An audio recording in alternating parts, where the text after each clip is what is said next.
KG whey protein డబ్బా గంట weight loss injections cheap గా దొరకబోతున్నాయి. మ్యాటర్ ఏంటంటే సెమాగ్లూటైడ్ అనే ఒక డ్రగ్ కి పేటెంట్ ఎక్స్పైర్ అయిపోయింది. ఇప్పుడు చాలా ఇండియన్ కంపెనీస్ దాన్ని మ్యానుఫ్యాక్చర్ చేయడానికి ట్రై చేస్తున్నారు. సో కాంపిటీషన్ పెరుగుతుంది, దాంతో పాటు ప్రైస్ కూడా తగ్గుతుంది.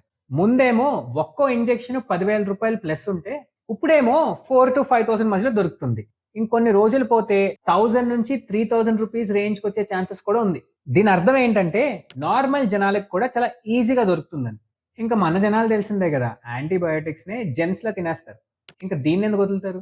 అందుకే వీడియో లాస్ట్ వరకు చూడండి, ఒక క్లారిటీ వస్తుంది. అండ్ నేను డాక్టర్ని కాదు, నేను మీలా కామన్ మ్యాన్. నేను తెలుసుకుంది రిసర్చ్ తో క్రాస్ చెక్ చేసుకుని చెప్తున్నా. సో మ్యాటర్కి వచ్చేస్తే ఈ ఇంజెక్షన్స్ డయాబెటీస్ మేనేజ్మెంట్ కోసం కనిపెట్టారు. పనిలో పని వెయిట్ లాస్ కూడా అవుతుందని తెలుసుకున్నారు. ఈ ఇంజెక్షన్స్ బేసికల్లీ మీ ఆకలిని బాగా కంట్రోల్ చేసేస్తాయి. దానివల్ల ఆబ్వియస్లీ తక్కువ తింటారు. అదొక్కటే కాకుండా ప్యాంక్రియాస్ లో ఇన్సులిన్ రిలీజ్ ని ఇంప్రూవ్ చేస్తుంది. సో దానివల్ల బ్లడ్ షుగర్ కూడా కంట్రోల్ అవుతుంది. సో ప్రాక్టికల్ గా ఇది మీ ఫుడ్ మీద ఉన్న ఫీలింగ్స్, అంటే ఆకలి లాంటి ఫీలింగ్స్ ని కంట్రోల్ చేస్తుంది. దానివల్ల వెయిట్ తగ్గుతున్నారు అంతే తప్ప ఇదేం ఫ్యాట్ బర్నర్ కాదు. ఇది తీసుకుంటే వెయిట్ తగ్గడం మంచిదే కదా అని మీరు అనుకోవచ్చు, బట్ దీని సైడ్ ఎఫెక్ట్స్ కూడా చూద్దాం. ఎట్లాంటి డ్రగ్ అయినా సరే బెనిఫిట్స్ ఉన్నట్టే సైడ్ ఎఫెక్ట్స్ కూడా ఉంటాయి. ఈ ఇంజెక్షన్స్ తీసుకున్న వాళ్ళకి ఒక్కొక్కరికి ఒక్కొక్కలాంటి సిమ్టమ్స్ ఉంటాయి. బట్ కామన్ గా జనాల్లో చూసింది అయితే గట్ ఇష్యూస్, డయేరియా, కాన్స్టిపేషన్ లాంటివి అనమాట. ఇవన్నీ కూడా టెంపరీ సిమ్టమ్సే, బట్ మెయిన్ థింగ్ ఒకటి ఉంది, muscle and bone density loss. So injection తీసుకుని ఆకలి చచ్చిపోవడం వల్ల ఎక్కువ తినట్లేదు.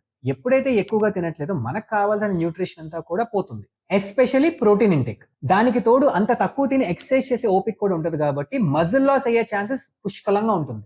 అలాగే బోన్ డెన్సిటీ లాస్ కూడా. ఇప్పుడు ఇంకొక ఇంట్రెస్టింగ్ పార్ట్, సైకలాజికల్ ఎఫెక్ట్స్ కూడా ఉన్నాయి. ఈ GLP-1 రిసెప్టర్స్ మన బ్రెయిన్ లో కూడా ఉంటాయి.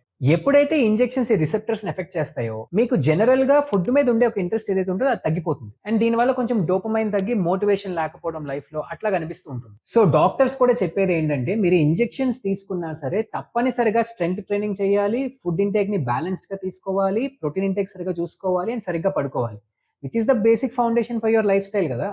సో ఎవరికైతే లైఫ్ స్టైల్ చేంజెస్ చేసుకోవడం బాగా కష్టం అవుతుందో because of long term adaptations, అట్లాంటి వాళ్ళకి ఇంజెక్షన్ ఉపయోగపడుతుంది and definitely they can take it ahead in terms of a doctor supervision. అంతే తప్ప ఎలా పడితే అలా గుచ్చుకోకండి. సో అది మ్యాటర్.